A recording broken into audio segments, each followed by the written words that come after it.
Shalom, shalom, family. Congregation d.c.b presents a day of praise to the Most High. When? May 25th, 2019, Memorial Day weekend. Come join us at our third annual Unity Shabbat, which is named We Must Rise. We're at underneath the big tent at Restoration Plaza, located at 1368 Fulton Street, Brooklyn, New York. Come and join us and meet brothers and sisters from different states and from all over the world. Specially invited guests will be in attendance to bring a message of peace, love, and unity to the entire community. Our spirits will be in high praise to the Creator of heaven and earth. You won't want to miss this special event. Book your flights now so that you could be in there to partake of all of the praise and good times.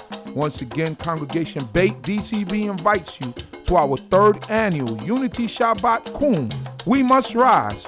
We're at under the big tent at Restoration Plaza, located at 1368 Fulton Street, Brooklyn, New York. It's going to be an unforgettable weekend, as we will also have our Night of Elegance on May 26, 2019, at the Africa House, also located in Brooklyn, New York. For more info, please contact us at 347-622-9090 or go to our website, www.baitdcb.org. or email us at info@baitdcb.org. Thank you, and I hope to see you all there. Shalom, shalom.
rulers of Babylon. Yeah, we sat down and we cried when we remembered Jerusalem. We were sick, Lord, near to dying.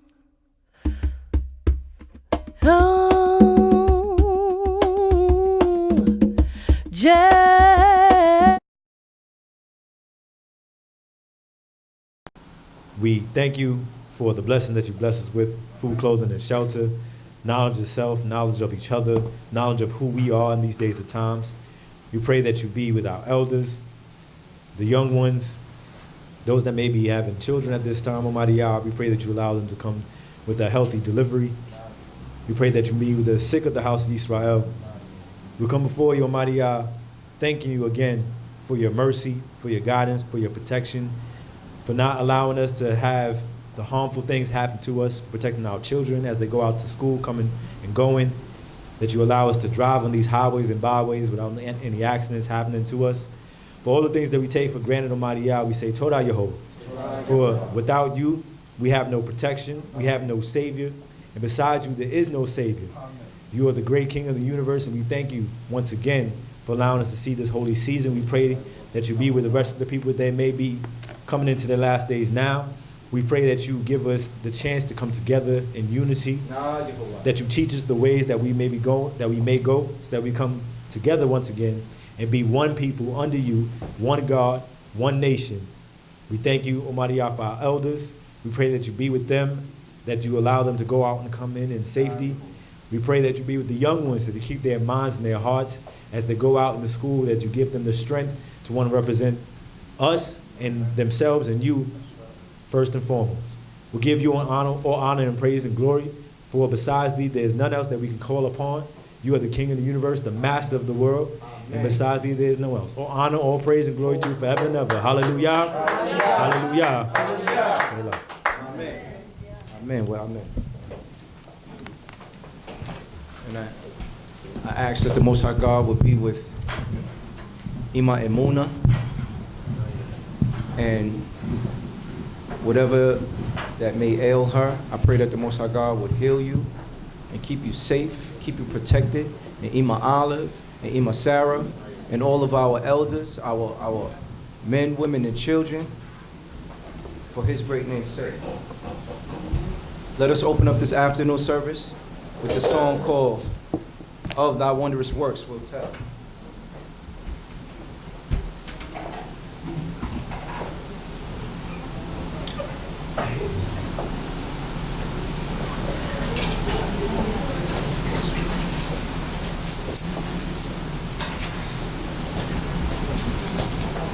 We ready? Yes. The heavens declare it, the glory is thine, the earth in its beauty shows honor divine, our God the Creator of everything. To thee we lift up our voices and we'll sing CHOKMAH,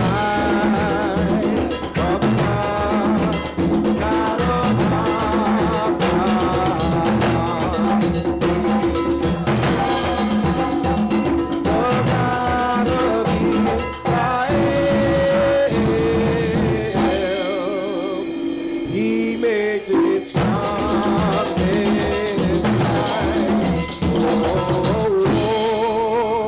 and calm. Of thy wondrous works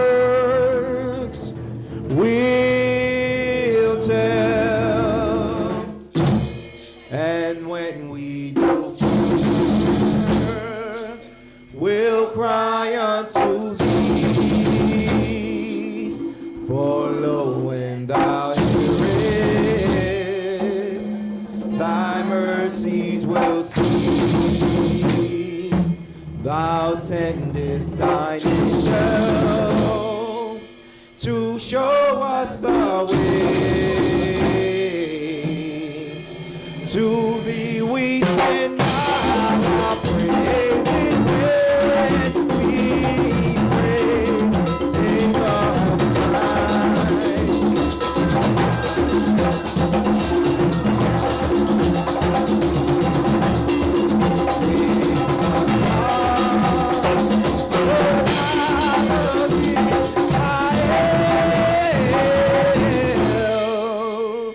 He maketh darkness and light, and calm. All thy wondrous works we'll tell.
Come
נעשה יפה בעיתו, גם את העולם נתן בליבם, מבלי אשר לא ימצא האדם את המעשה אשר עשה האלוהים מראש ועד סוף לעולם ועד,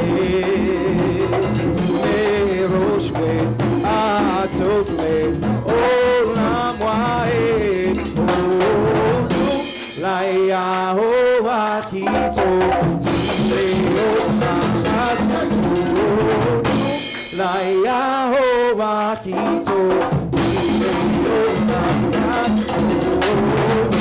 ליהוה כי טוב לעולם חס, הודו ליהוה כי טוב לעולם חס,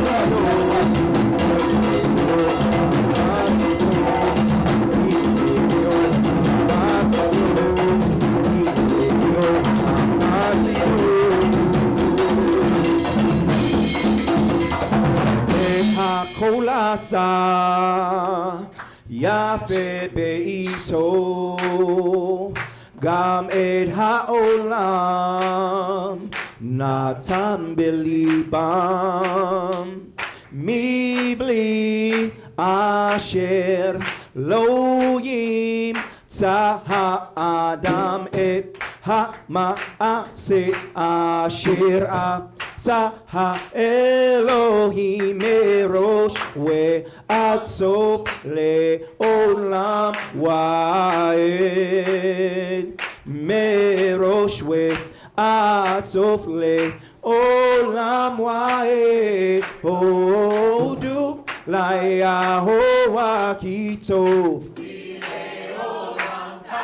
הודו ליהוה כי טוב, הודו ליהוה כי טוב כי לעולם, הודו ליהוה כי טוב כי לעולם חסידו, כי לעולם חסידו, כי לעולם חסידו. נגן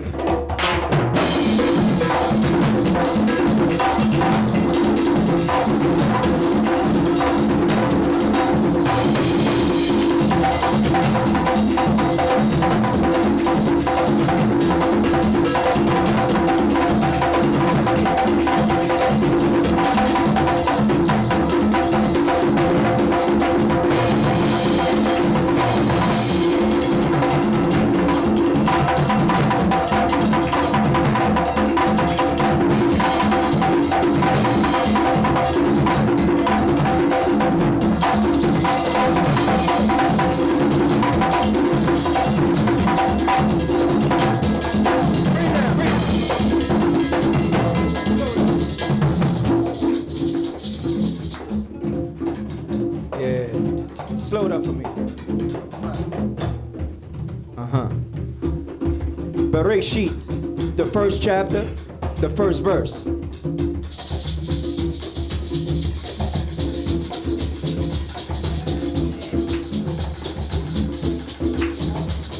Sing along with me. Bereshit bara Elohim et hashamayim ve'haaretz ata tohu vabohu ve'choshek apnei tehom ve'ruach Elohim merachefet apnei hamayim. Hallelujah.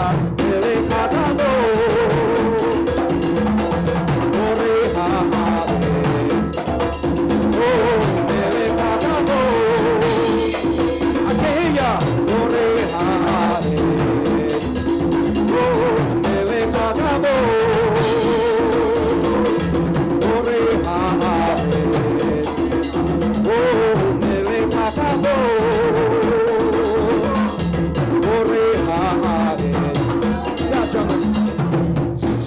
right, so let's show them how we do it, right? So drummers, y'all, they gonna follow y'all.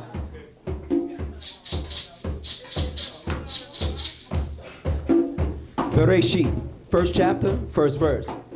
Bereshit bara Elohim et hashemayim ve'haaretz hayta tohu va'bohu ve'choshech al pnei tehom ve'ruach Elohim merachefet al pnei hamayim. Hallelujah, Melech HaKavod, Borei Haaretz, oh Melech HaGadol, Borei Haaretz, oh Melech HaGadol, Borei Haaretz, oh Melech HaGadol. Borei haaretz, oh Melech HaGadol, Borei haaretz. All right, so we got it, right? Let's do it again. Bring it down, bring it down. So if you're able to read in the Ivri, Genesis, the first chapter, the very first verse. Y'all ready? 1, 2, 1, 2, 1, 2, 3. Bereshit bara Elohim et hashemayim ve'et haaretz hayta tohu va'bohu ve'choshech al pnei tehom ve'ruach Elohim merachefet al pnei hamayim. Hallelujah, Melech HaGadol, Borei haaretz. Stronger. Whoa, Melech HaGadol, Borei haaretz. Whoa, Melech HaGadol, Borei haaretz. Whoa, Melech HaGadol, Borei haaretz. Right.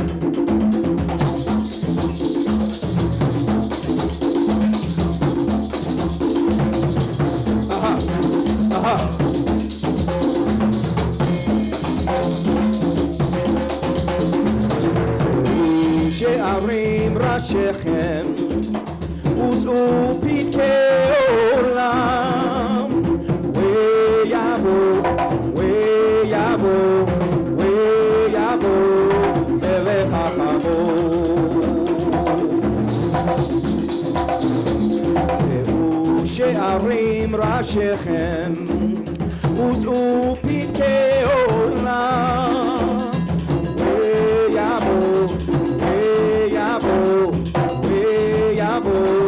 Melech HaKavod. Now I'm going to ask you a question.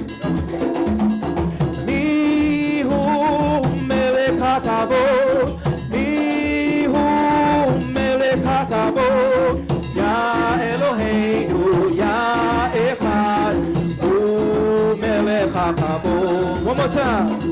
Ya Eloheinu, Ya Echad, Hu Melech HaKavod.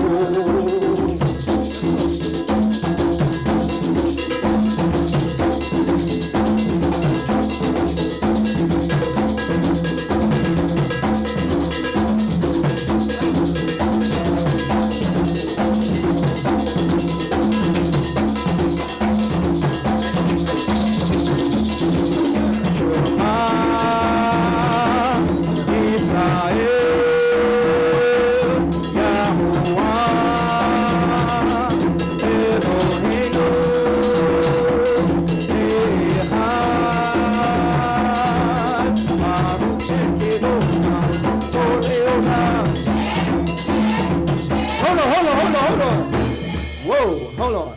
I wasn't expecting that reply. The women sound strong today. Hold on, let's stop. Y'all caught me off guard. Get myself together now. Y'all sound good. Right. Y'all know how we do. I don't care if it's 150 people or 5 of us in here. We gonna praise the great God. Shema Yisrael Yahuwah Eloheinu Echad Baruch Shem Kevod Malchuto Leolam Baruch Shem Kevod Malchuto Leolam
All right, we're just getting started.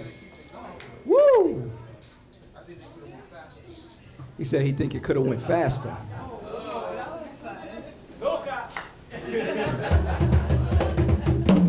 So, the same way y'all turn to Genesis, the first chapter, I want y'all to turn to the 89th Psalm. The 89th Psalm. The 89th Psalm, if you have it in the Hebrew. And this is a verse that says, this is the second verse. It says, I will sing of the mercies of Yahweh forever. To all generations will I make known thy faithfulness with my mouth. And it's a simple chant. It says, Chasdei Yehovah olam ashira, lador wador odia emunatcha befi. I will sing of the mercies of Yahweh forever. To all generations will I make known thy faithfulness with my mouth. Right?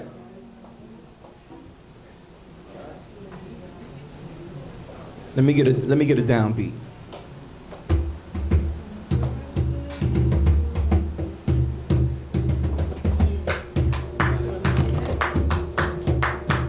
It goes like this. Chasdei Yahuwah olam asher ala dor wador odia emunatcha befi.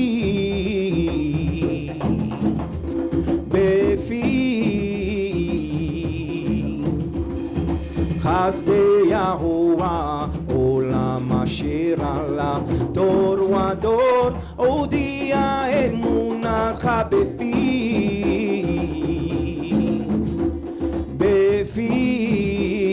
All right, y'all try. Y'all ready? Come on, y'all got this. Hey, brothers, help me out. Brothers, help me out. 1, 2, 3. Kazde Yahuwah olam asher ala dor wa dor odia emunatcha befi.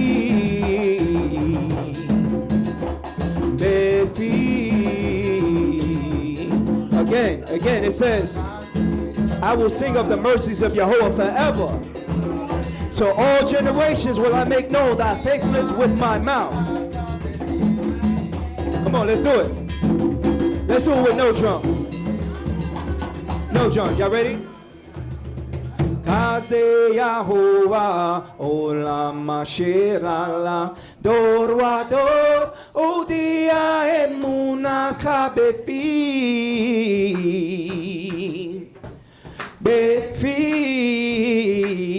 Sisters, y'all ready? Go. Y'all sound wonderful. Hey, brothers in the back, y'all got me down, right? All right, let's show them how to do it. Just the brothers. Just the brothers. Y'all ready? 1, 2, 3, let's get it.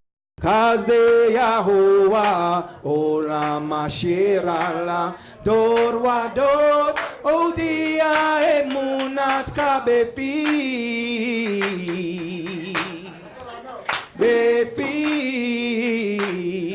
Come on, everybody together. Kazde Yahuwah olam asher ala dor wa dor odia emunatcha befi.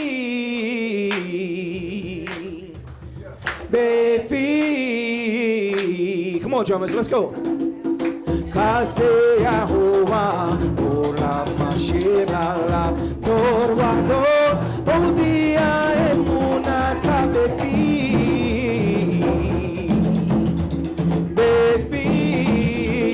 Okay, the young ones right here, go.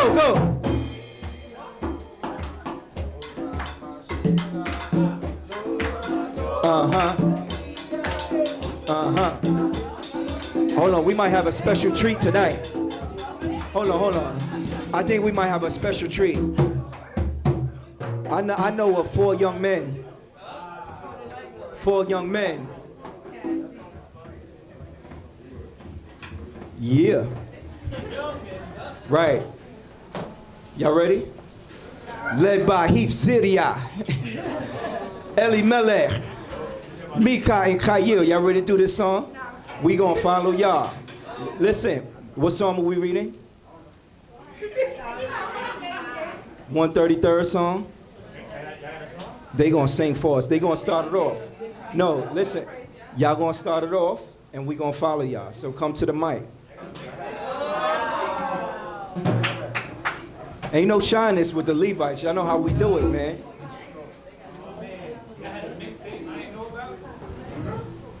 Now this song, this is, behold, how good and how pleasant it is for brethren to dwell together in unity. It's like the precious ointment upon the head that ran down the bed, even Aharon's bed, that went down to the skirts of his garments, as the dew of Hermon, as the dew that descended upon the mountains of Zion. For there Yahweh commanded the blessing, even life forevermore. Y'all ready? Huh? Yeah, just act like we're not here. Here's the mic. The book, I can't hold the mic. Yeah, Mika, you're listening.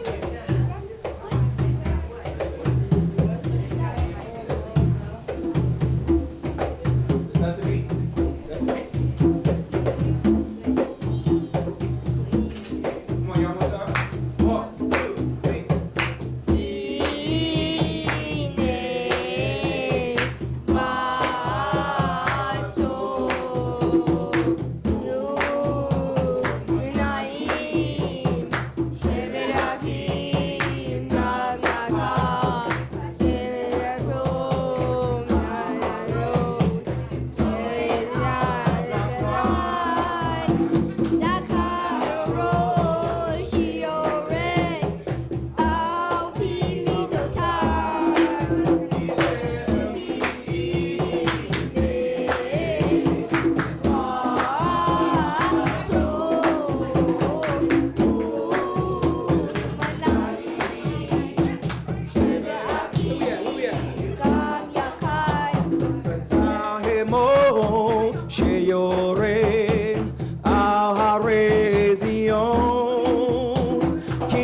Kishamti wa Yahovah et habracha Chaim ad haolam Israel hine ma. Watch the deep voice. Yeah. Hine ma tov umnaim. Start from the top. From the top. From the top.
Shemen hatov,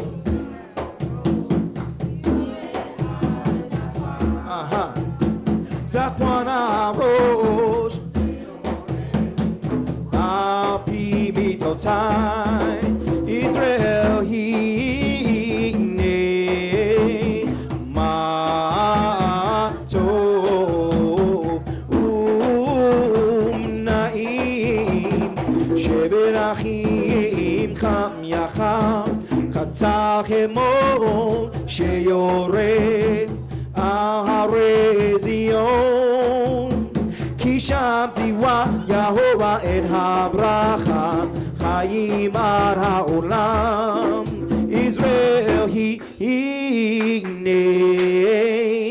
ma tov umnaim sheberachim gam. One more time. Ne ma tov umnaim sheberachim gam yachad.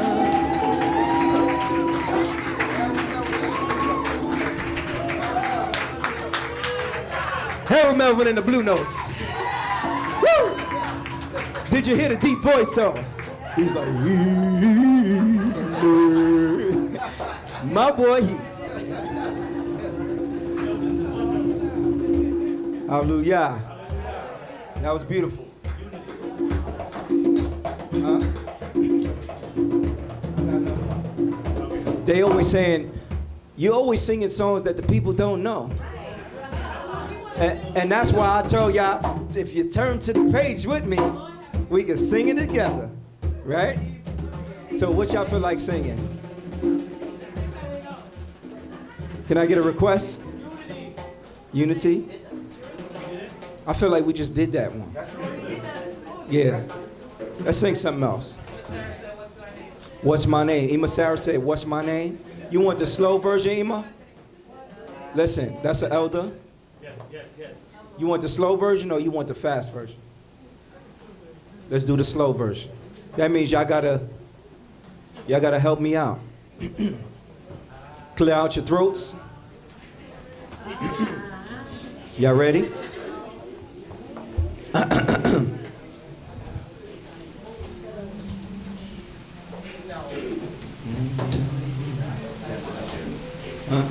Low, right? Somebody start off for me, because I want to start too high. That's good. Roam this whole world over, been in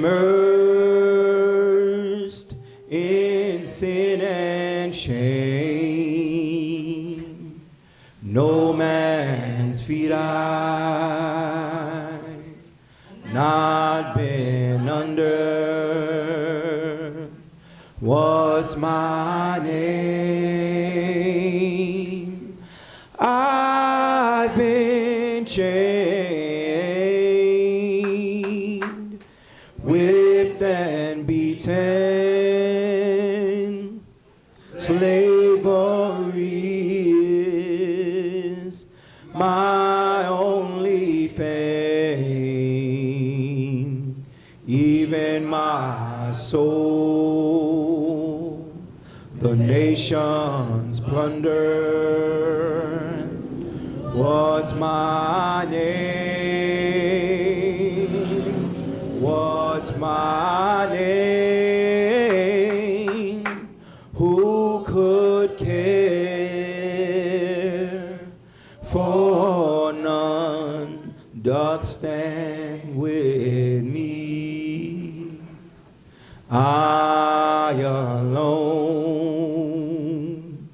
have to bear my grief and misery. Comes the day my God is tired. Way the heathens use his name, and he'll tear my bonds asunder. Then you'll hear when I proclaim.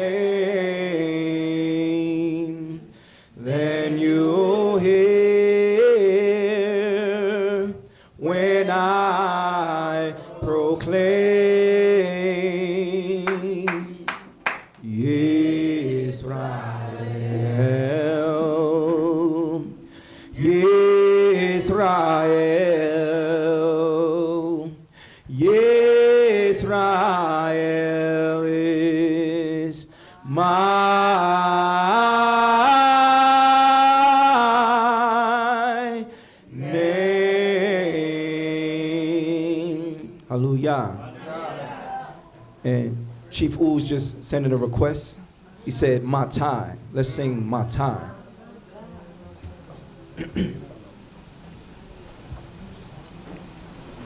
My time. Y'all ready? My time, my time, my time. Yahuwah Nelek El Beitenu. My time, my time, my time. Yahuwah Emoladuna. My time, my time, my time. Nichwabel Divarim Tovim. My time, my time, my time. Yahuwah Emoladuna. Kasher אנחנו עושים רצון אז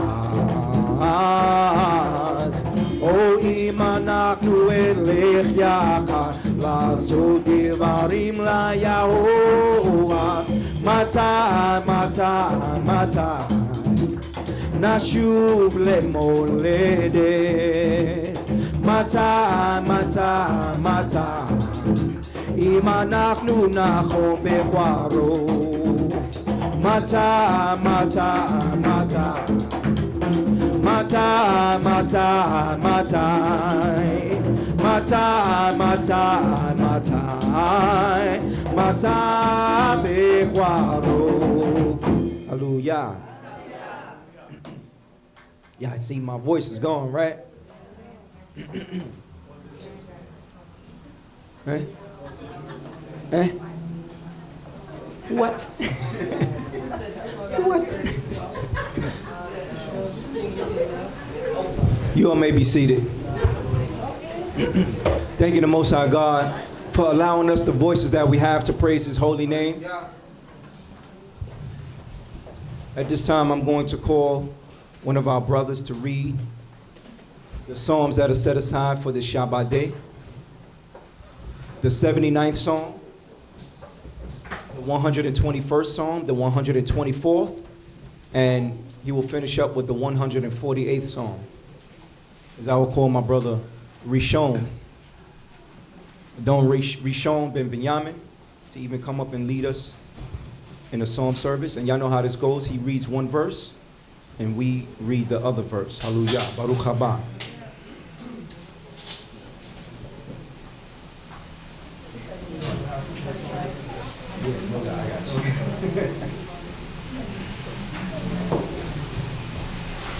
Continuous praise to the Most High God. God, our forefathers, Abraham, Ishmael, Yaakov. Amen. Thank Him again for another Shabbat day. We're going to begin by reading the 79th Psalm. O God, the heathen are come into thine inheritance. They have defiled thy holy temple. They have made Jerusalem into heaps. They have given their bodies to thy servants, to be food unto the fowls of the heavens, the flesh of thy holy ones, and the beasts of the earth. They have shed their blood like water round about Jerusalem, with none to bury them.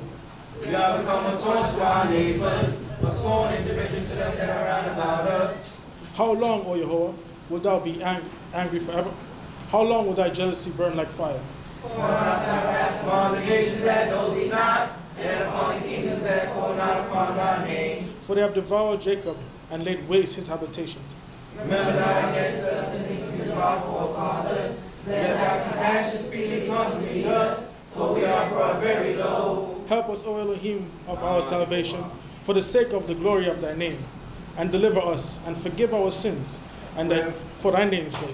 Wherefore should the nations say, where is their God? Let the avenge of thy servant's blood that is shed be made known among the nations in our sight. Let the groaning of the prisoner come before thee, according to the greatness of thy power. Set free those that are appointed to death.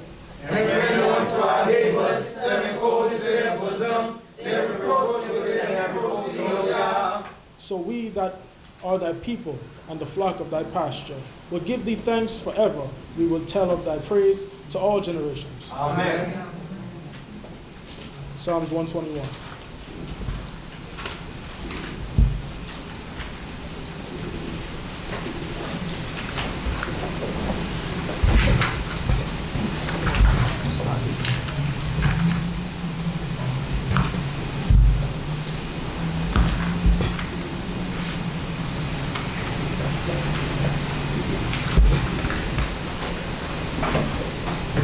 Psalms 121, hallelujah. Hallelujah. I will lift up mine eyes unto the mountains, from whence shall my help come? My help coming from Jehovah, who made heaven and earth. He will not suffer thy foot to be moved. He that keepeth thee will not slumber. Behold, he that keepeth Israel doth neither slumber nor sleep. Jehovah is thy keeper. Jehovah is a shade upon thy right hand. The sun shall not smite thee by day, nor the moon by night. Jehovah shall keep thee from all evil. He shall keep thy soul. Jehovah shall guard thy going out and thy coming in from this time forth and forever. Psalms 124. Hallelujah. If it had not been for Jehovah who was for us, let Israel now say. If it had not been Jehovah who was for us, when men rose up against us, then they had swallowed us up alive when thy wrath was kindled against us. then the waters had overwhelmed us, the stream had gone over our soul. Then the proud waters had gone over our soul. Blessed be Jehovah who hath not given us that praise in their teeth. Our soul is escaped as a bird out of the snare of the fowlers. The snare is broken, and we are escaped. Our help is in the name of Jehovah, who made heaven and earth.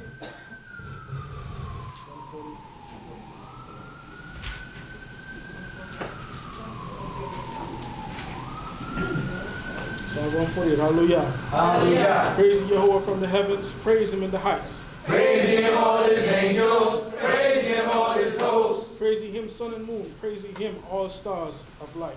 Praise him in the heavens of heavens, and waters that are above the Let heavens. them praise the name of the Lord, Hallelujah. for he commanded and they were created. He has also established them forever and ever. He hath made a decree which shall not be transgressed. Praise Jehovah from the earth, ye sea monsters and all deep.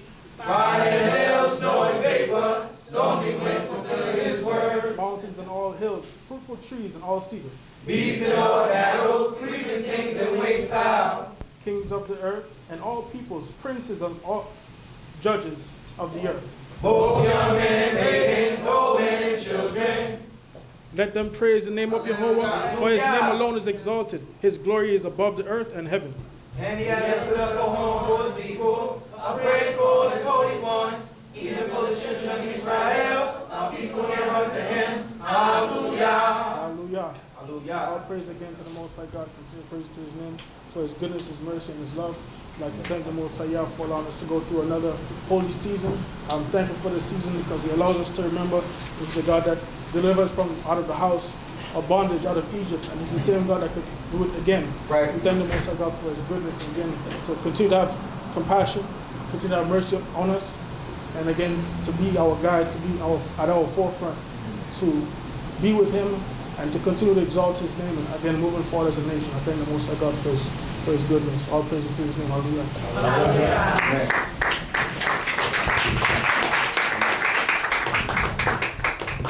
Thank you, the Most High God, for our brother Rishon Ben Benjamin. Hoping and praying that the Most High God will keep him strong, keep his family strong, be with his Abba and his Ima as they're in Grenada right now, and keep them safe and protect them from all things and everything, all harms and danger. At this time, I ask you to rise as I bring before you the teacher of the evening, even the leader of this congregation, BINAH CHOKMAH BINAH, our chief prince, Prince Yeriel ben Issachar ben Yisrael Baruch haba. Amen.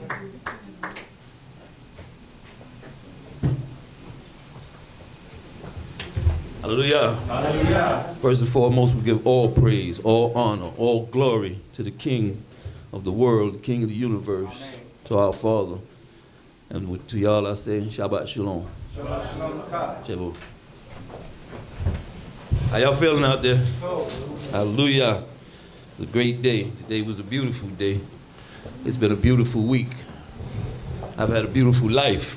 I mean, we can go on and on with this great King. But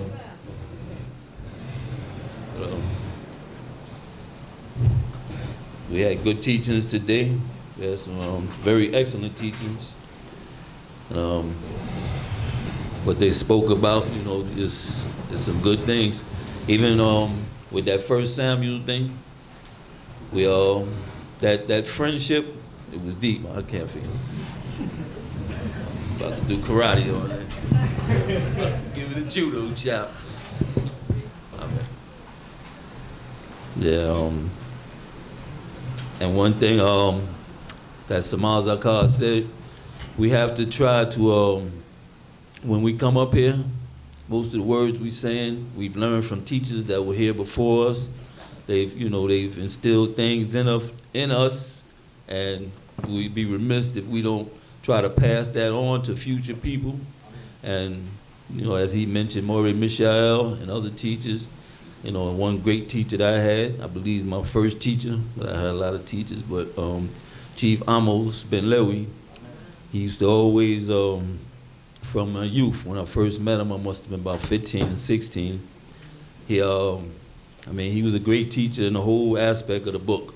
But as I'm about to go into these parts right here, he was one of the masters at teaching about Proverbs, teaching about Ecclesiastes, going into the Apocrypha, because he was a stern believer. He loved to talk to the youth. He really pushed himself in talking to the youth and sitting you down.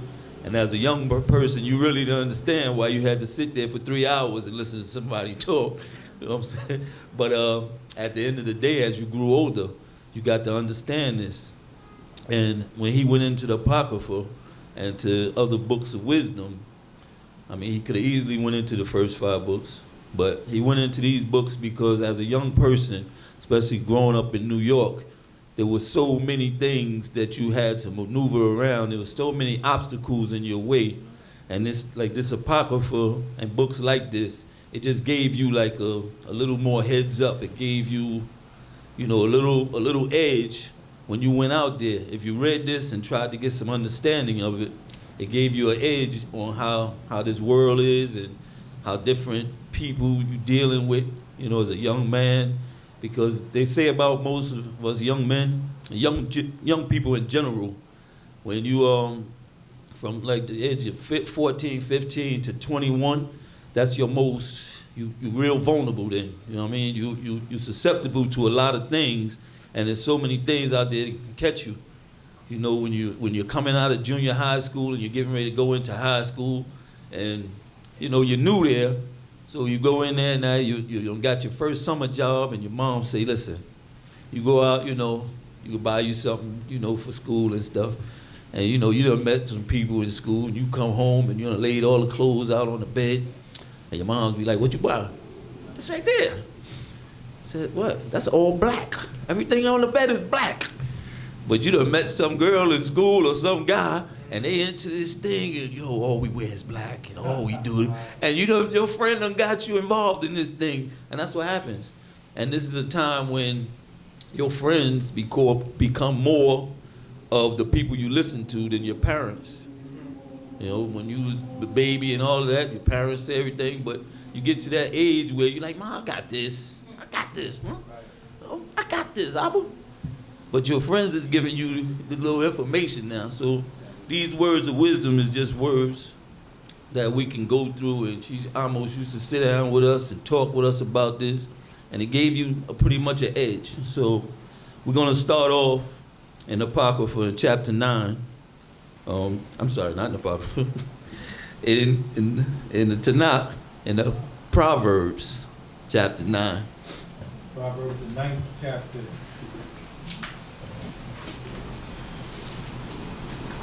And what we're dealing with here in the 9th chapter of Proverbs is, well, Proverbs is really like wisdom and just talking to us as youths. You know, I should do like the reverse of what Chief Nath did. I should send all the elders out the room now and just keep the kids, you know what I mean? So I can talk to the youth a little bit about what's going on in life, but I'll let y'all stay. Y'all can stay.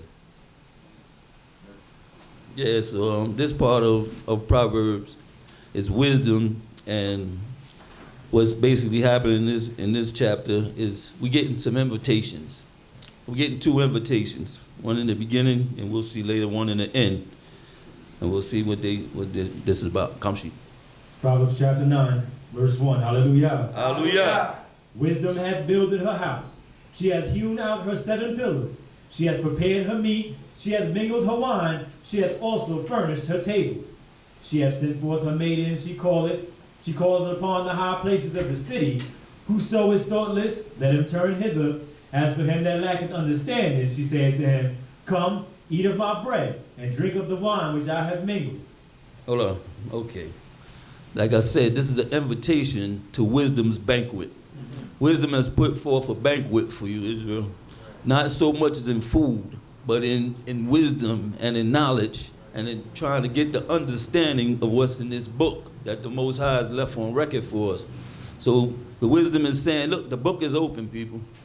The books are on the shelves. The books are all over. He said you can read these things. It said wisdom has built her house. She has hewn her 7 pillars. That means she made this foundation. This thing is steady. Wisdom that went through this with the Most High and knows this to be right. It says, she has slaughtered her animal. She has mixed her wine. She has also set her table. She has sent out her girl servants, and she calls from the high places. Wisdom is always amongst us. Wisdom is always calling out. In all our endeavors, you're going to get that thing that tells you, okay, this is the right thing to do. Don't do this. This is wisdom talking to us, whether we hear or whether we forbear. It says, come, eat of my bread and drink of the wine I have mixed. It says, drink of this stuff. It said, take this stuff in like food. We got to read this book daily. We got to take this in. We got to internalize this and walk with it. Right. If we just do this on the Shabbat, we missing out on so much. Exactly. If we only ate one day a week, we'd be so weak. Right. We'd be really weak. And that's what you are when you're only taking this in one day a week. Exactly. When you have that spare time, you don't say, let me open up the book. And it starts off where you say, man, I'm going to read a chapter. But if you started it like that, when we came into this thing, we started reading this, and then, like Chief of Chiefs say, you couldn't put it down. Right. You wanted to know what happened in the next chapter. After you read the first Samuel 20, like the brother you want to know what 21 had to offer. When you see David, the love David and Jonathan had for each other, and that's true brotherhood. And it just shows you, that portion just showed you how Israel should be. Like the brother said, he didn't go against his father. He never went against his father, but he had to deal with righteousness.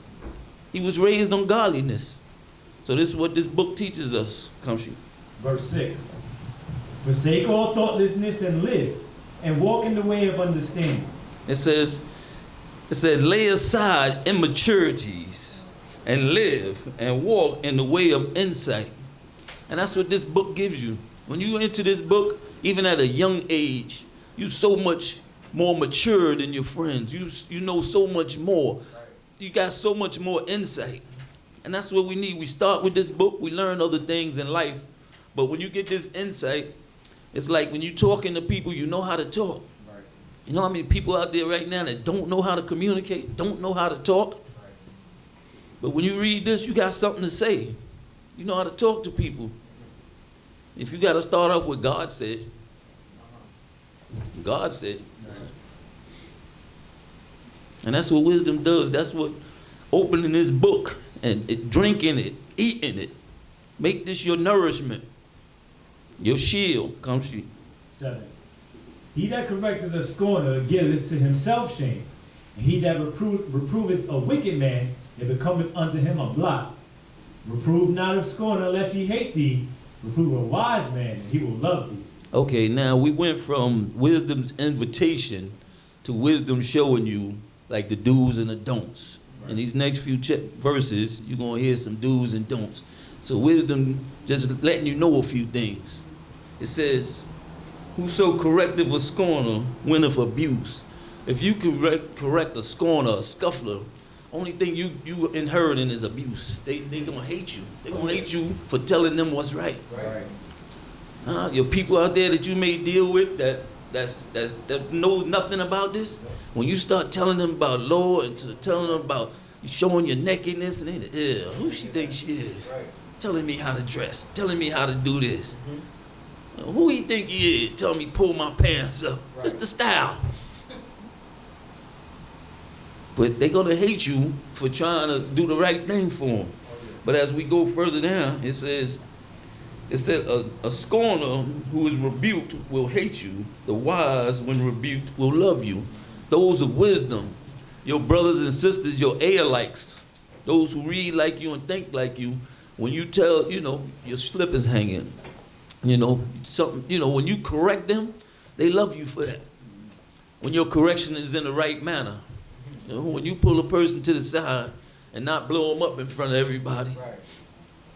When you pull them to the side and say, hey, listen, oh, torah. You get to fix yourself up, and now you're back on track.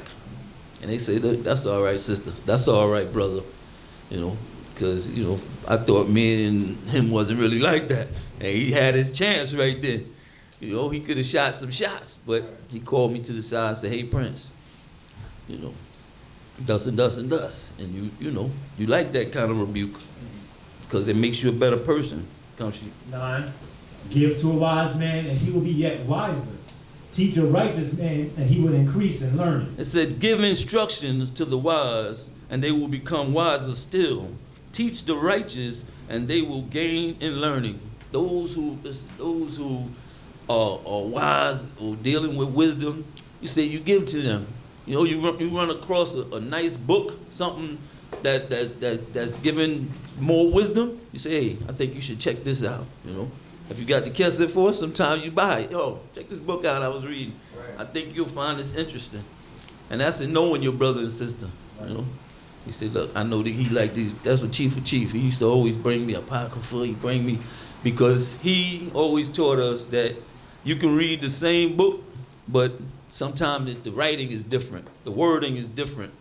And it makes it better understanding, because my apocrypha is going to be different from his apocrypha. The reading is different, but it gives you more understanding. Verse 10, The fear of Yahweh is the beginning of wisdom, and the knowledge of the all-holy is understanding. Fear of Yahweh is the beginning of wisdom, and the knowledge of the Holy One is insight. Again, once we get this fear, because you know how many times I've heard somebody say, I bought this one in law, I bought that one in law, I bought 22 people in the law. Everybody who's sitting here, the Most High brought you into these doors. He brought you into these doors. You know, because they brought you in and they send you out. No, you can't do law no more. I brought you in to do law. No, you can't do law no more.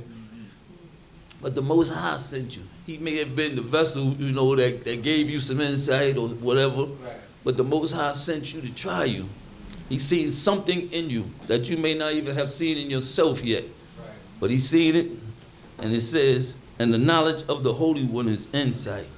You know, once you start studying this book and you start reading this and you really meditating on the Most High, and like I believe Chief Nash said, if your heart has brought you to the point where you in this for God, and not because my Ish is in this, or you know this one is in it, or that one, you come to that point, you see stuff, man, so clearly that other people can't see. You see stuff from a mile away, or you get that feeling. It's just an insight. You know, you be like, wow, this don't look too safe, or that don't look cool, or you know, you be at a party or something, and you with your man or your brother, and you be like, listen, man, you see them two cats just walk through the door, they don't look so kosher, man. I think it's time for us to move out, bro. You know? Yeah, and you move out, and sure, you see on the news, listen, 2 guys shoot up the club. You know, and then, you know, the cameras everywhere anyway, so now they're going to focus on, he said, I told you, same 2 guys that just was something about them. You know, people come into a party, you know, when you get through the door, you ready to do a 2-step. When a cat come in there and he got the trench on and he's standing there and man, it don't look right. But the Most High give us that insight that most people just ain't going to see it until it's too late. But, you know, and you trust in that insight. You have to trust in it. A lot of people get that little tap on the shoulder, hey, and they don't listen. And that's where we run into problems. Come shoot. Verse 11. For by me thy days shall be multiplied, and the years of thy life shall be increased. If thou art wise for thyself. And if thou scornest, thou alone shalt bear it. All right, it says, for by me your days will be multiplied, and years will be added to your life through wisdom, through reading this book, understanding this book, putting this, like they say about knowledge. Knowledge is 25% of learning, and the other 75% is application. Applying what we learn here to our daily lives will give us years. It's going to give you years just doing the dietary alone. Just the dietary alone. Just doing that 7-day thing that we just did, it's gonna add some time to you. It already gave you a little jolt, you know. And that's how Most High does things in 7s. A lot of things he does in 7s, not everything, but you know. But that 7 days, and you feel it at the end of the feast. I'm just starting to feel this. I'm just starting to go to the bathroom. Right? I'm just starting to do this. So that's the time when you keep it on for a little while longer and you get the help. It says, for if you are wise for yourself. And if you scorn, you alone bear it. And nobody else can die for your sins, or nobody else can take your burdens off you.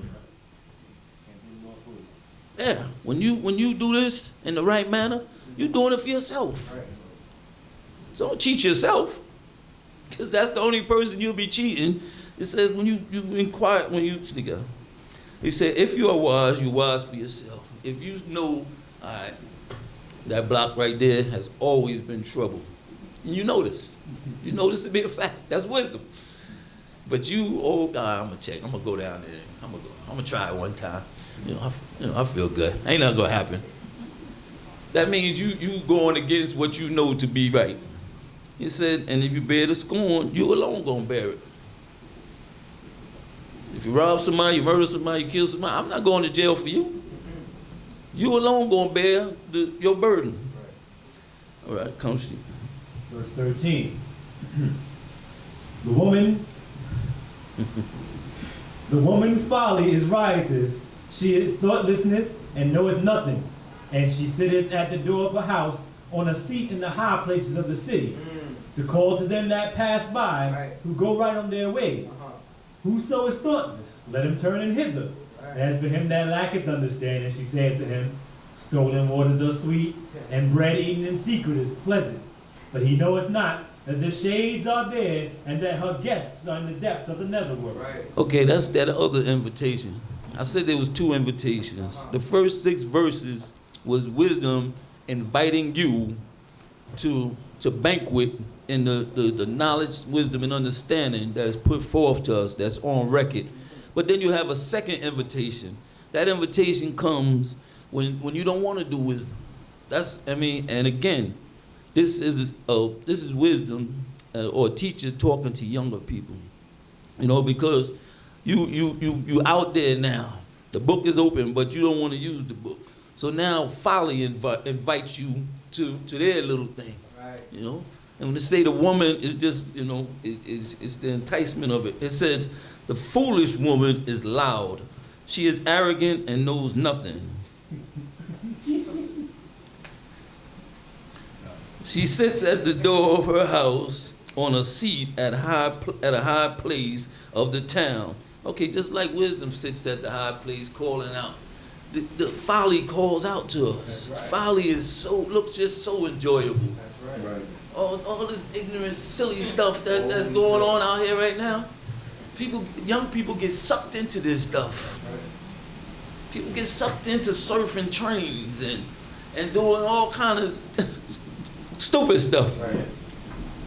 Yeah, you get caught in something dumb, and they say, well, how he died? Well, you know, he was playing with the gun. Right. They got this new game called Russian roulette, but you play it with a revolver.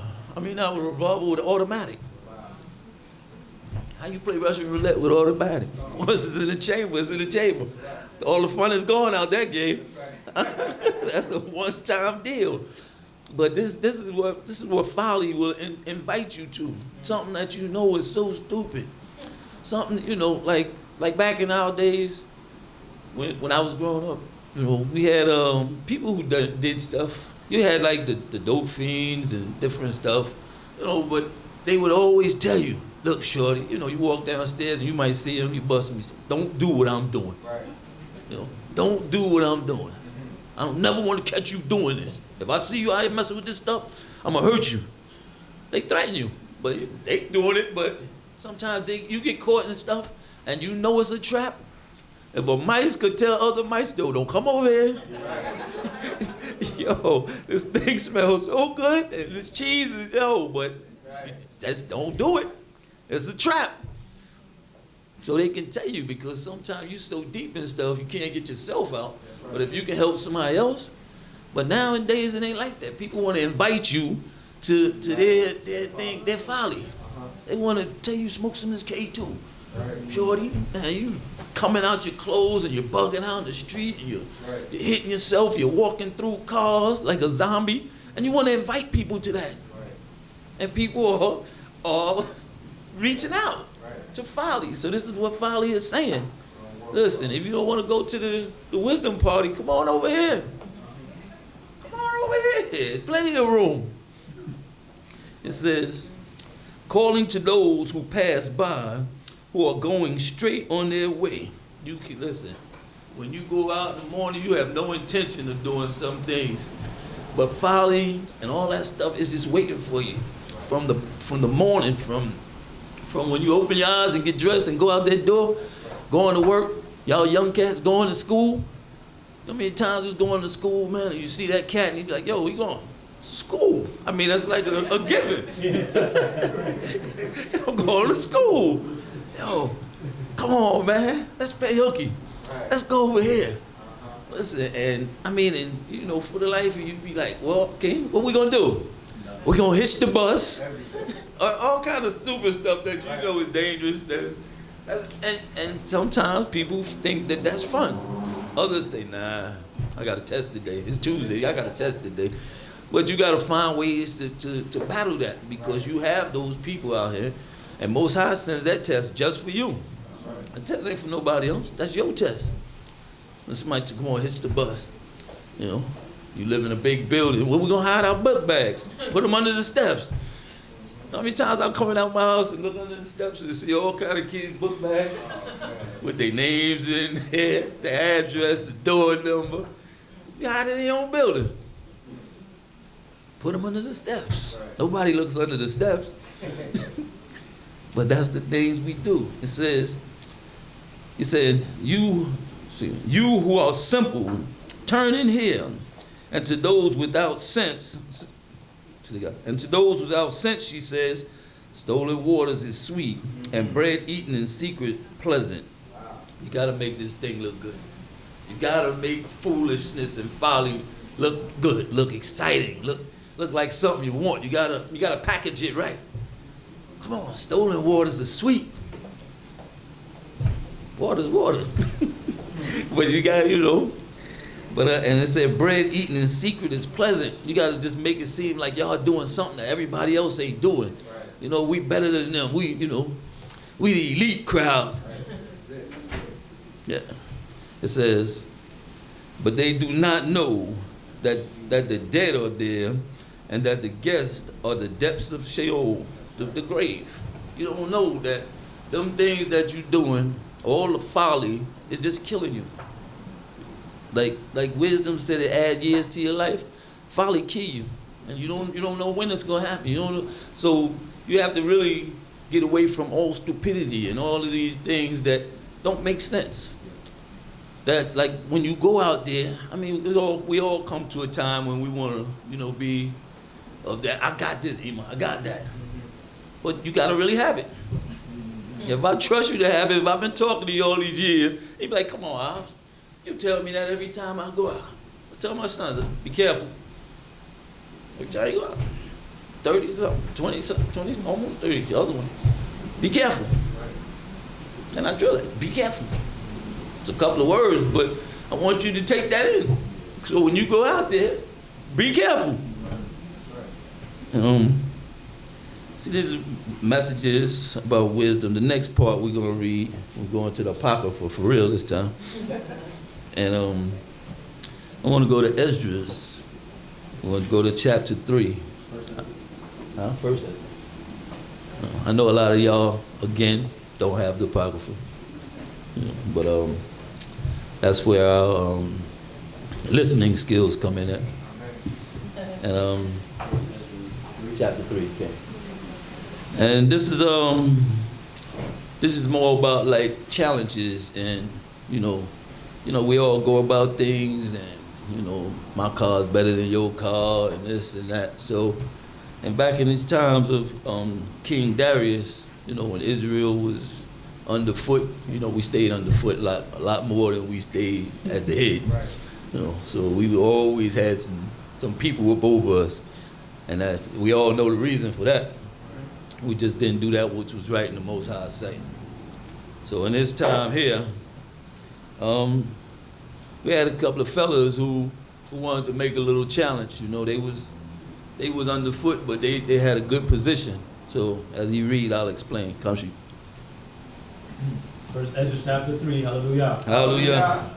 Now when Darius reigned, he made a great feast unto all his subjects, and unto all his household, and unto all the princes of Media and Persia, and to all the governors and captains and lieutenants that were under him, from India unto Ethiopia, of 127 provinces. And when they had eaten and drunken, and being satisfied, were gone home, then Darius the king went into his bedchamber and slept, and soon after awaked. Okay, now this is King Darius, and like all other kings and all of them that we was underfoot with, they did a lot of partying. Mm-hmm. So they threw a nice banquet for all for the Medes and the Persians and all the other governors and generals. Okay, so after that he went home to lay down. Country. Then 3 young men that were of the guard that kept the king's body spoke one to another. Let every one of us speak a sentence. He that shall overcome, and whose sentence shall seem wiser than the others, Unto him shall the king Darius give great gifts and great things in token of victory, as to be clothed in purple, to drink in gold, and to sleep upon gold, and a chariot with bridles of gold, and a head tie of fine linen, and a chain about his neck. And he shall sit next to Darius because of his wisdom, and shall be called Darius his cousin. All right, now, these are three guys. These was the bodyguards of King Darius. You know, I mean, that's when you get a position like that, that means you really earned it. So they sitting outside, the king is asleep. They bored to death, nothing else to do, so they just start talking. Now, Darius didn't promise none of this stuff. Darius didn't, you know, he ain't sanctioned none of this, but they just start saying, listen, we're going to write a sentence. Each of us going to write just a little paragraph, you know, and we're going to say, which one is the strongest. You tell me which one you think is the strongest, I tell you, you know, and they said, okay, and the one who wins, you're going to get to ride in chariots, you're going to get gold chains, you're going to get purple. And Darius, like I said, Darius didn't say none of this. So they making this up because you're just sitting around, you're bored, you're trying to pass the time. Come, sheep. 8. And then everyone wrote his sentence, sealed it, and laid it under King Darius his pillow, and said that when the king is risen, some will give him the writings, and whose side the king and the 3 princes of Persia shall judge that his sentence is the wisest, to him shall the victory be given as was appointed. All right. So now I don't know who the bad guy was who went to the king and slid this pit thing under the pillow, but one of them slid all 3 of their writings, their statements, underneath the pillow. Come, sheep. The first wrote, wine is the strongest. The second wrote, the king is strongest. The third wrote, women are strongest. But above all things, truth beareth away the victory. Now when the king was risen up, they took their writings and delivered them unto him, and so he read them. And sending forth, he called all the princes of Persia and Media, and the governors, and the captains, and the lieutenants, and the chief officers, and sat him down in the royal seat of judgment, and the writings were read before them. And he said, call the young men. They shall declare their own sentences. So they were called and came in. And he said unto them, declare unto us your mind concerning the writings. All right. Now, it says, when the king woke, first it says, and the first wrote, wine is the strongest. The second wrote, the king is the strongest. And the third wrote, women are strongest, but above all things, true wisdom. Truth is the victim. So, okay, now, the second one pretty much, we're giving this to the king. So it's a given that if I write the king is the strongest, I should win. You know, but then the third one, which is Zerubbabel, which you'll see later on, he took it upon himself and slid 2 things in there. With them not knowing, he put the woman, he said, but above all truth. So he tried to wrap 2 in 1. So then it goes on, it says, when the king read this, then he brought on all his men of wisdom, all the governors and all the strong men and the chiefs. And then he told them, he said, and they said to them, explain to us what you have written. Okay, you read these things and all you see is wine, king, women. So you're like, all right, this sounds like a little challenge. But like, especially you young people that are in school, or all of us who've been to school, when they give you certain questions, it's a 2-part question. They say, okay, well, tell me which one is the strongest. King. Next little thing say, explain. So you just can't say, you know, my car is better than yours. Explain why. Why you feel this way. So, you know, the king said, we're going to make this a real challenge. We're going to drink a little more, and we're going to have fun, and we're going to listen to what they say. Come, sheep. 17. And he said unto him, 18. Then began the first who had spoken of the strength of wine. And he said thus, O ye men, how exceeding strong is wine, it causeth all men to err that drink it. And maketh the mind of the king and of the fatherless child to be all one, of the bondman and of the free man, of the poor man and of the rich. All right. It says, then the first who has spoken of the strength of wine began and said, gentlemen, how is wine the strongest? It leads astray the minds of all who drink it. It makes equal the minds of kings and orphans, of slaves and free, and the poor and the rich. Okay, so he begins his statement. He says, first of all, he said wine, it says, He said, leads astray the mind of those who drink it. Once you know you start drinking wine, your mind just start traveling. Once you just get on the alcohol tip, your mind starts to traveling. Once you start playing with the Hennessy. And he said also, it said make everybody equal. Right. Poor people can sit down with the rich. Once y'all start drinking, y'all can chop it up and all kind of stuff.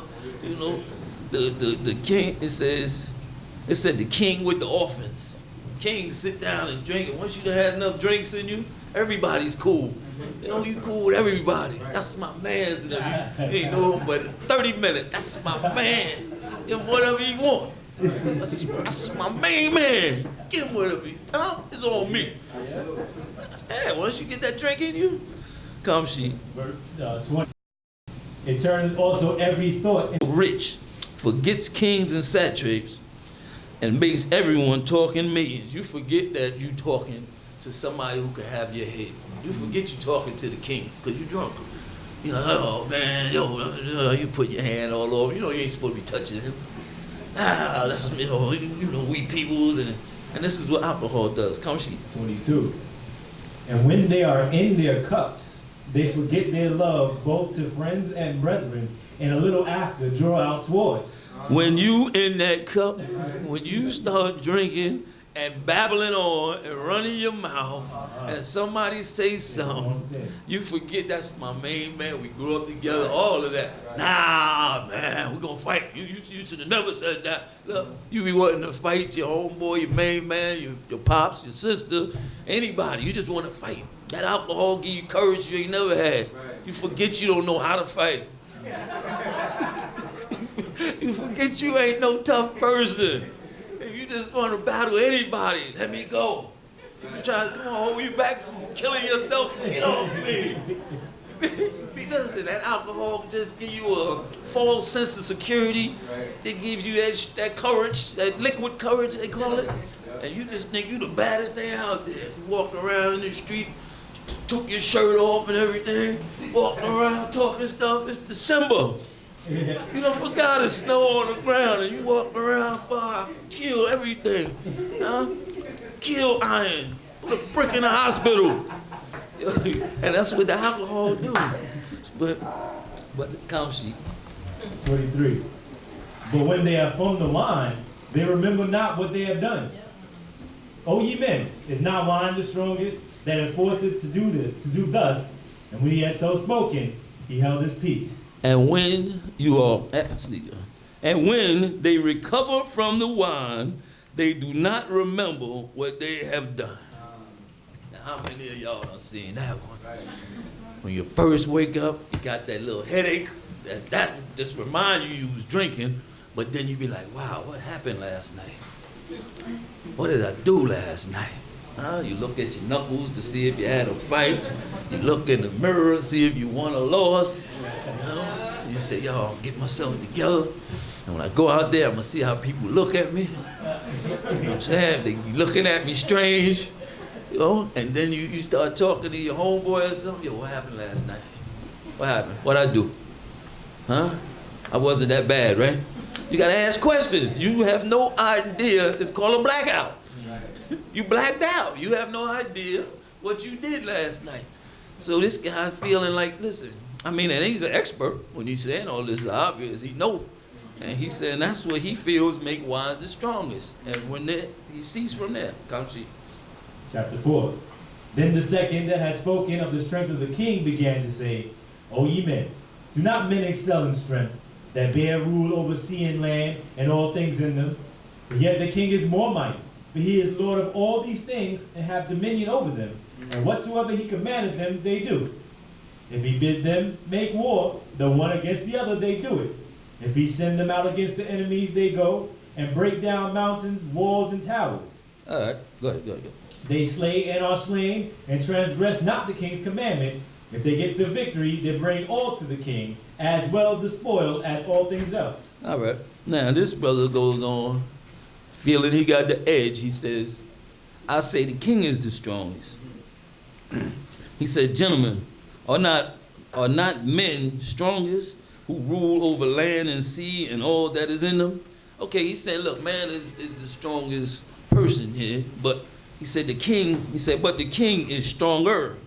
He is their Lord and master, and whatever he says to them, they obey. If he tells them to make war on one another, they do it. If the king comes, y'all see the book, y'all read it. It said, look, let the young men play. Yeah. And that wasn't even the king. That was just, some of the big guys. Let the young men play. And they can't say, nah, I don't want to fight him over there. That's my man. Yo, when we say let the young men play, yo, look, whip your swords out and go at each other. Because when the king ain't here, we got the king's rule. But that's what the king can do.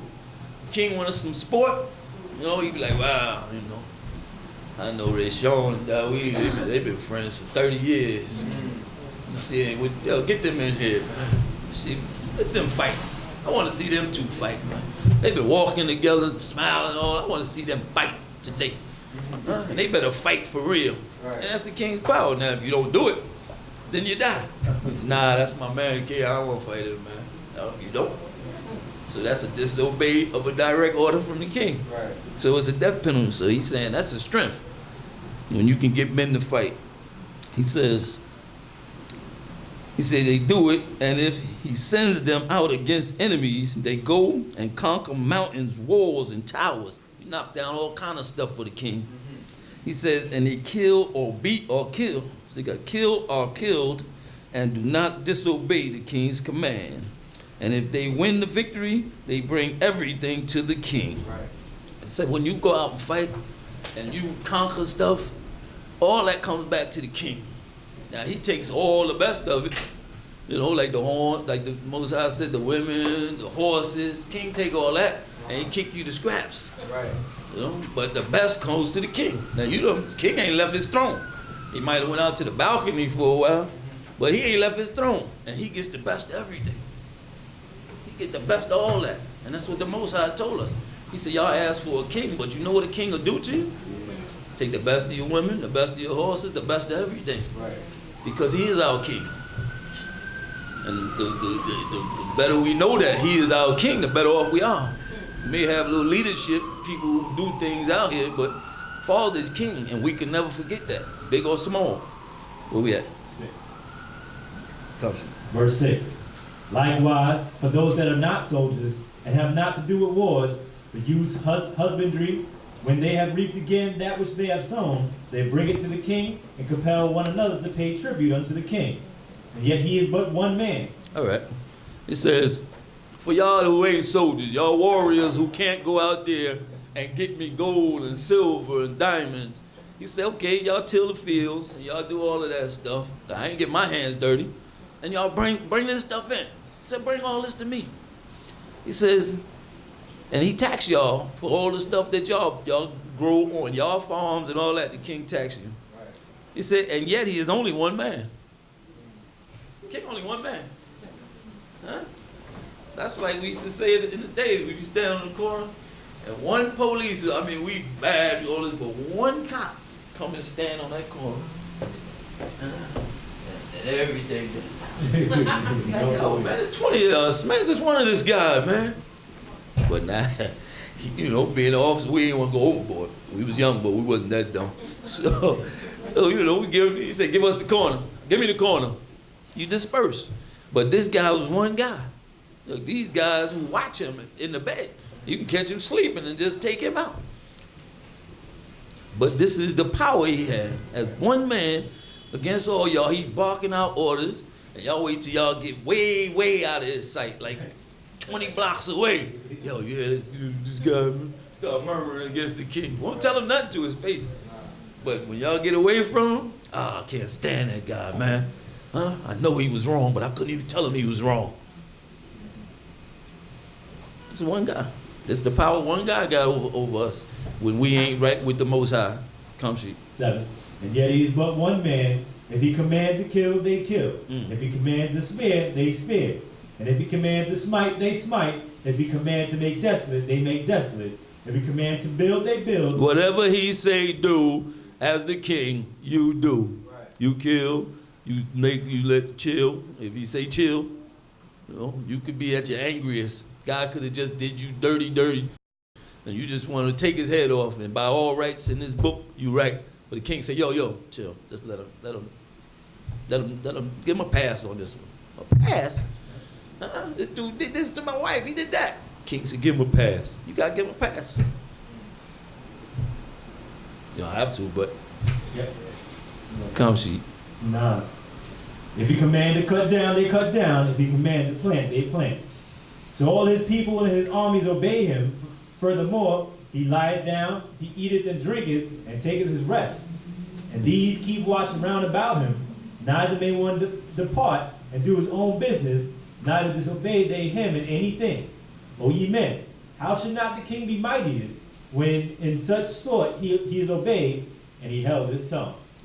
Again, this guy says, if he tell us to do all this, we do this. He said, all his people and his armies obey him. Furthermore, he reclines, he lays back, he put his hands back, he eat, he go to sleep, he's chilling.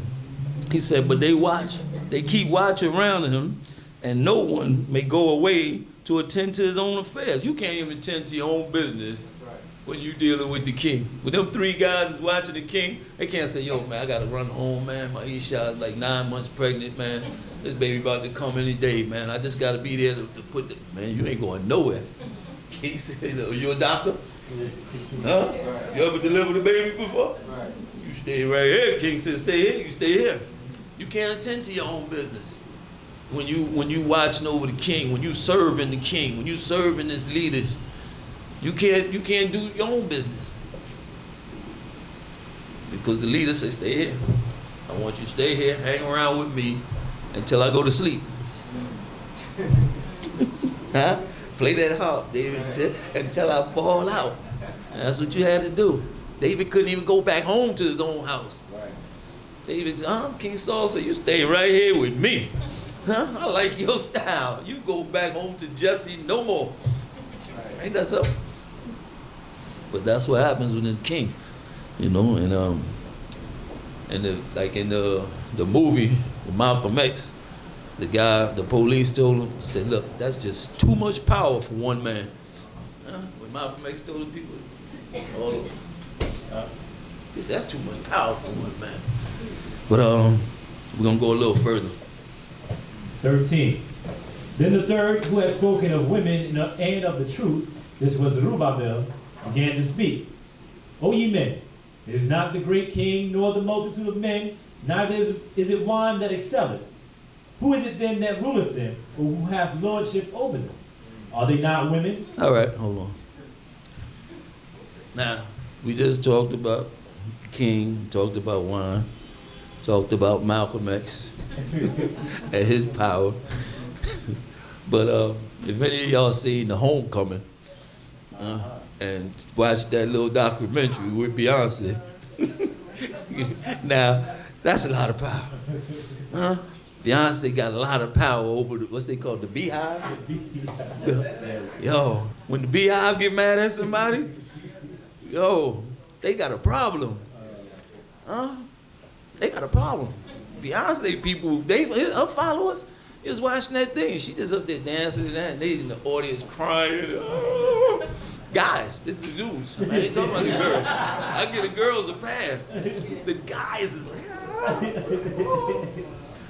That's a lot of power there too. Come see. 15. Women have borne the king, and all the people that bear rule by sea and land.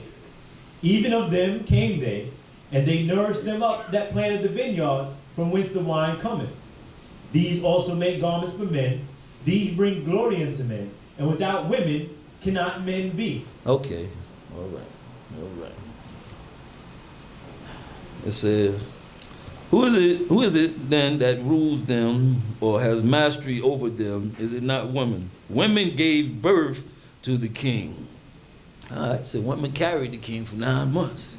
It says, and every people that are rulers over the sea and land, from women they came. Say everything that came out of the breast, the womb of a woman. And if you carry something that long, it becomes a close bond. If you have a baby in your stomach for 9 months and the baby comes out, you nourish it, it becomes a bond. So even with kings, they still, when Ema says something, Ema get in that ear, it sways everything. You know, even to Solomon, when Ema said, listen, get your brother, I mean, it didn't work, but moms had to come in and try and say, get your brother, your Abba's ex-wife, your Abba's wife. You know, he couldn't have came straight to him and did that. Right. But moms took a chance on that. Where we at? 18. Yea, and if men have gathered together gold and silver, or any other goodly thing, do they not love a woman which is comely in favor and beauty? And letting all these things go, do they not gape, and even with open mouth fix their eyes fast on her? And have not all men more desire unto her than unto silver or gold, or any goodly thing whatsoever? All right. It says, women makes men's clothes, and they bring men glory. Men cannot exist without women.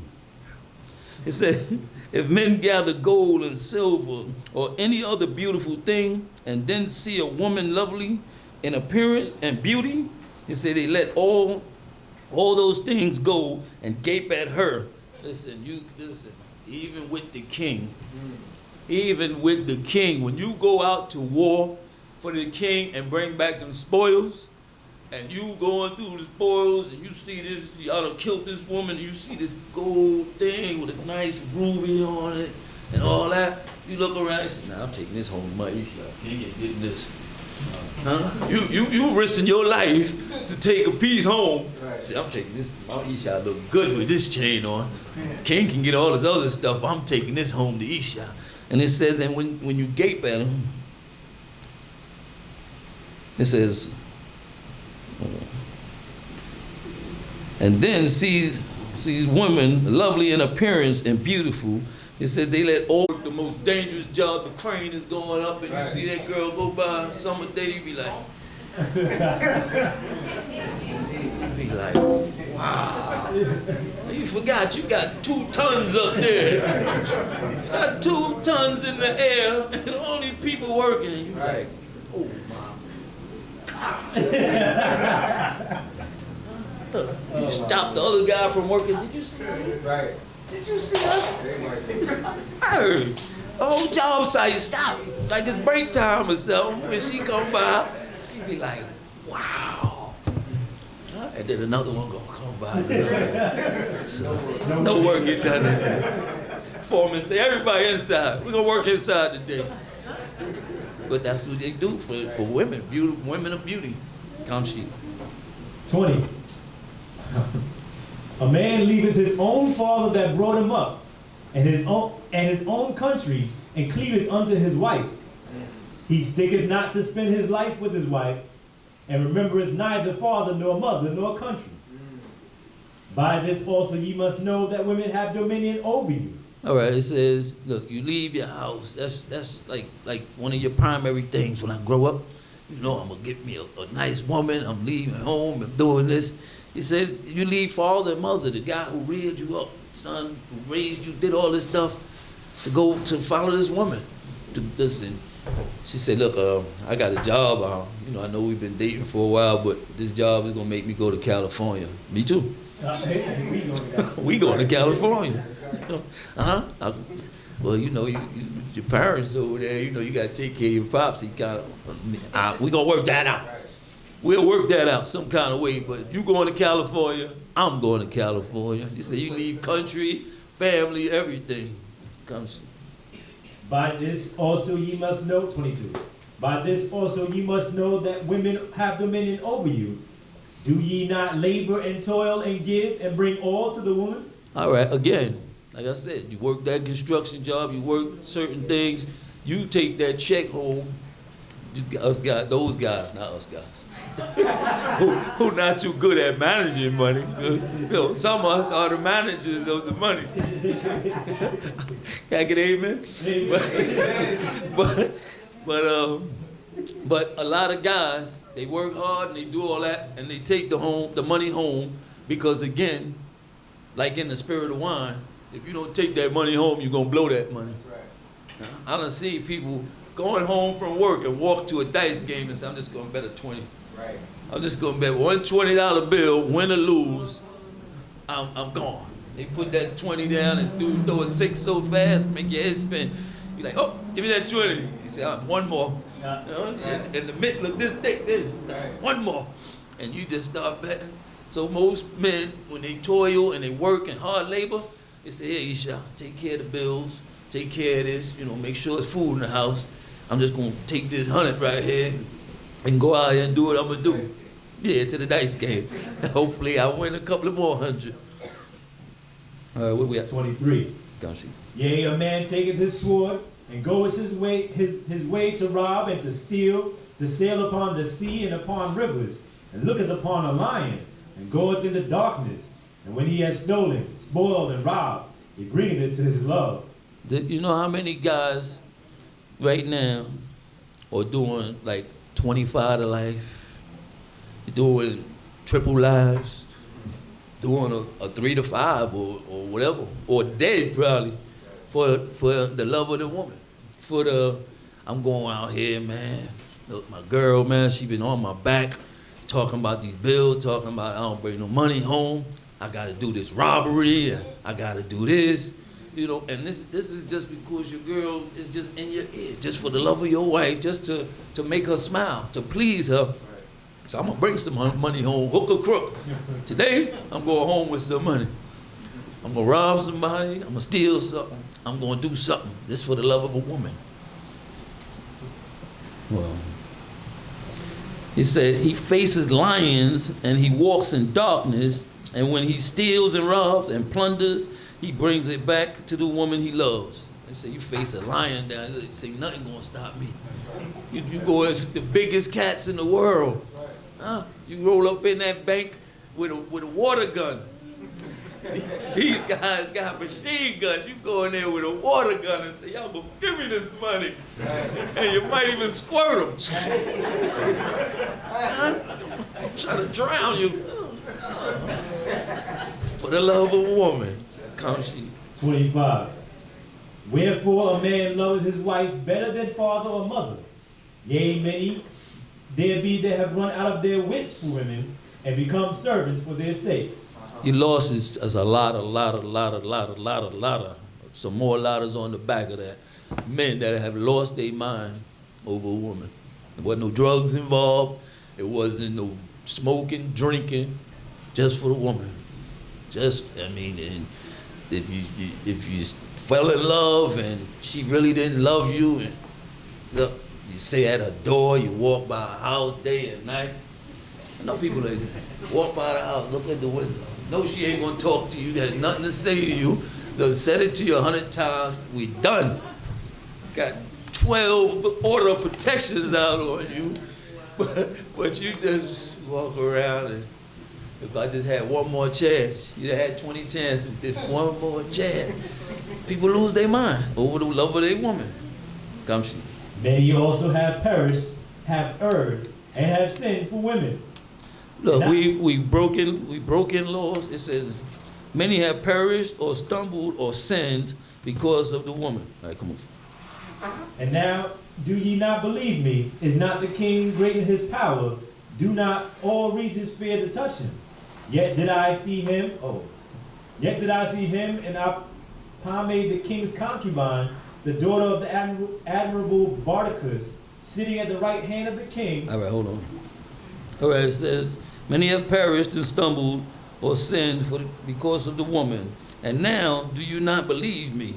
So the question comes out. Do you not believe still that women is the strongest? It says, is not the king great in power? Do not all lands fear to touch him? This is the one guy that everybody's scared of. He said, do not everybody fear? He said, yet I have seen him with upon me. I messed up this lady. The king's concubine, the daughter of the illustrious Bardicus, she would sit at the king's right hand. Now this is his concubine, wife. She sits at his right hand. Messed up. Look, left. Right hand. And come she. And taking the crown from the king's head and setting it upon her own head, she also struck the king with her left hand. All right. Now, this is the king, most powerful guy in the world, in that region, not in the world, but in that region. Everybody fears him. Men, warriors, answer to this king. But his woman on his right hand, she's so bold, and she knows the love that he has for her. She just take the crown off his head, and with the left hand, slap him in the back of his head. You know, that little hook in the back of his head, she just, bah! Hard slap. Bah! And what he do? 31. And yet for all this, the king gazed upon her with open mouth. If she laughed upon him, he laughed also. But if she took any displeasure at him, the king was fain to flatter, that she might be reconciled to him again. Okay, now, after that big slap that left a knot on the back of his head, the love he got for her made him just look over. Now, he's messed up right now. Because he got to see what kind of face she got with this slap. So he looked over. So she smiled and said, oh, okay. I'm just joking, slapping. That was what you call the love tap. She gave me old love tap. She just playing around. But if he gazed over at her and she got that face on, that face that he know all so well, now he's like, well, what did I do? What did I do wrong? How can I fix this? You know, because he want to know what's the problem is. You know, because she ain't going to tell you directly. She ain't just going to come out and say, you did thus and thus and thus. So now you got to try to figure out what you did wrong. So that's what it says. It says, if she smile at him, he laughs. Because the smile is a good thing. All right. She slapped me in the back of the head, but there's a love tap. She's all right. So he laughed at that one. Do it again. So if she lose her temper with him, he flatters her. Now, if she lose her temper with the slap, she like, blah, blah, blah, and give him that, you know, start talking all kind of tough stuff. Now he trying to flatter her. But baby, I'm sorry. I apologize. I'm sorry. You know, now you got to flatter with different stuff. I was going to give y'all some lines, but y'all ain't getting them. So that she may be reconciled to him. So now he's trying to reconcile. He's trying to make amends with her, make her feel better. So comes she. O ye men, how can it be but women should be strong, seeing they do thus? Then the king and the princes looked one upon another. So he began to speak the truth. O ye men, are not women strong? Great is the earth, high as the heaven, swift as the sun in his course. But he compasses the heavens round about, and fetcheth his course again to his own place in one day. Is he not great that maketh these things? Therefore great is the truth, and stronger than all things. All the earth calleth upon the truth, and the heaven blesseth. All works shake and tremble at it, and with it is no unrighteous thing. Wine is wicked, the king is wicked, women are wicked, all the children of men are wicked, and such are all their wicked works. And there is no truth in them. In their unrighteousness also they shall perish. All right. Now, Zerubbabel goes on, because he's got a part 2 there. So women didn't get you. I couldn't get you with the left, I'm going to hit you with the right. So he said, then the king and the nobles looked at one another, and he began to speak about truth. Because now they done looked at him with that women thing, and they're like, yo, I think he almost won that. You know how the judges, they start conferring with each other, concurring. Yo, how you think about that? So while they talking, now let's get to the truth. So he said, gentlemen, are not women strong? The earth is vast and high, and heaven is high. So he's giving all these things. He said, the sun is swift in its course, for it makes the circuit of the heavens and returns to its place in one day. Is not the one who does these things great, but truth is great and stronger than all things. The whole earth calls upon truth, and the heavens blesses it. All God's work quakes. All God's works quake and tremble with him who is nothing unrighteous. It said all God's everything, all God's creations tremble at the truth. It says everything. It says, okay, it goes on to say wine is unrighteous, Kings are unrighteous. Women are unrighteous. It said all human beings are unrighteous at one point or another. There's nobody who sinneth not. There's wine drinking past moderation will get you in trouble. Kings, even though they have to read the book every day of the book of the law every day, they fall short and they go to the side. So all of these have unrighteousness in them. But the truth is verifiable, as Corn Mikael would say. The truth is verifiable. It says the lie can never become a truth. The lie is going to be always a lie. I don't care how many people believe that lie is never going to become the truth. Come shoot. 38. As for the truth, it endureth and is always strong. It liveth and conquereth forevermore. With her there is no accepting of persons or rewards, for she doeth the things that are just, and refraineth from all unjust and wicked things. And all men do well like of her works. Neither in her judgment is any unrighteousness, and she is the strength, kingdom, power, and majesty of all ages. Blessed be the God of truth. And with that he held his peace, and all the people then shouted and said, Great is truth, and mighty above all things. It says, but truth endures and is strong forever. The truth never played out. The truth is, man, this guy, I can't stand him. He always telling the truth. It don't play out like that. It says, and lives and prevails forever and ever. With it, there is no partiality and no preference. There's no preference with the truth. There's no, that's my man, I got to side with him. There's no partiality with the truth. When we dealing with the truth, that's what it is. If you've seen it, you say what you've seen. If you haven't seen it, you got to say the truth. I didn't see it. I heard about it, but I didn't actually see it with my own eyes. And that's the truth. And if you've done something and you've been lying about it for a long time, the truth comes out. I mean, it's never too late for the truth. It's never too late to say, Abba, Hima, you know that thing over there that's been broke for so long, and every time you say, who broke it, I'll be like, it wasn't me. I broke it. It was me. It's never too late for confession with the truth. It says, but it does what is righteous instead of anything that is unrighteous or wicked. Everyone approves its deeds. Everybody can approve of the truth. Everybody can say, listen, man, that guy right there, he's a gutsy guy. Even though it might cost him, but he did tell the truth. And that gets you leniency in most cases.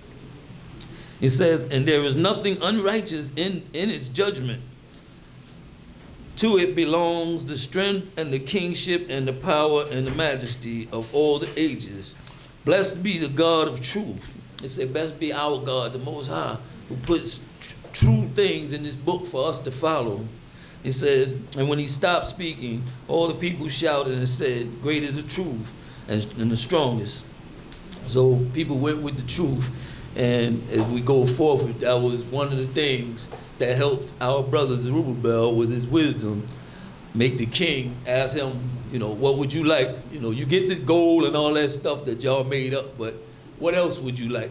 And his first thing was, I'd like you to give us passage to go back to Jerusalem and build back the temple. So that shows the godliness in him, because he could have been selfish, as other people may have been, but he thought of his people and said, let us go back and build up the temple. And I hope and I pray that y'all got something out of that today. Shabbat Shalom.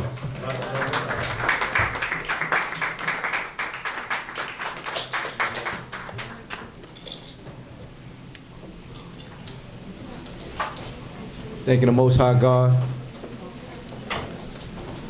for the Chief Prince, Prince Yeriel and Issachar. Always a good lesson when he teaches.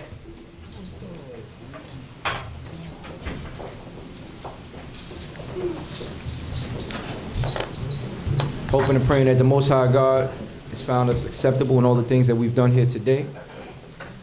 And thanking the Most High God once again for allowing us to have a great feast, a great Pesach.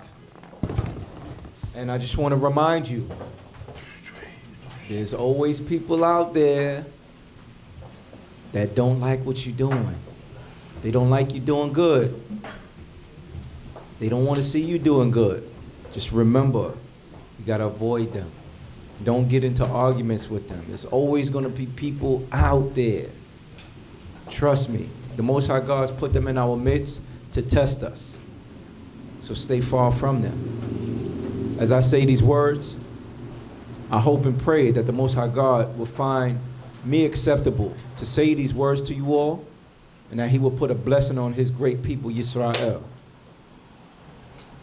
Why dabir Yeho el Moshe lemor, dabir el Aharon wa el Banal lemor, kol tavarakue b'nei Yisrael amor lahem. And Yehovah spoke unto Moshe, saying, speak unto Aharon and unto his son, saying, on this wise ye shall bless the children of Yisrael. Ye shall say unto them, Yivarekha Yehovah v'yishmarecha, Ya'ir Yehovah panav olecha v'yikunecha, Yisa Yehovah panav olecha v'yasim lecha, Shalom. Yehovah bless thee and keep thee. Yehovah make his face to shine upon thee and be gracious unto thee. Yehovah lift up his countenance upon thee and give thee peace. Amen.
Shabbat Shalom l'chol.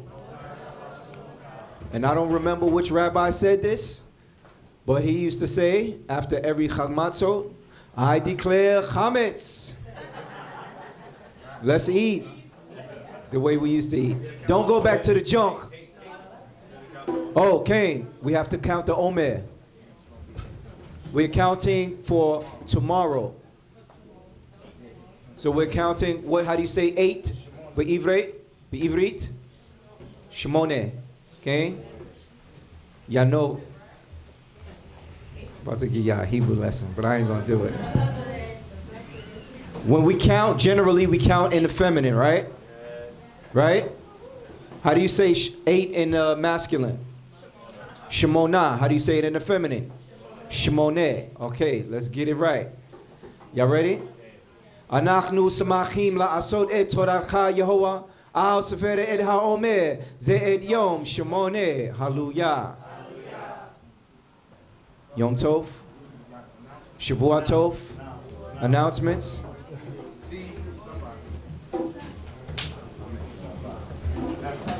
Please be seated for a few minutes longer. Multi Shabbat Shalom Lakem.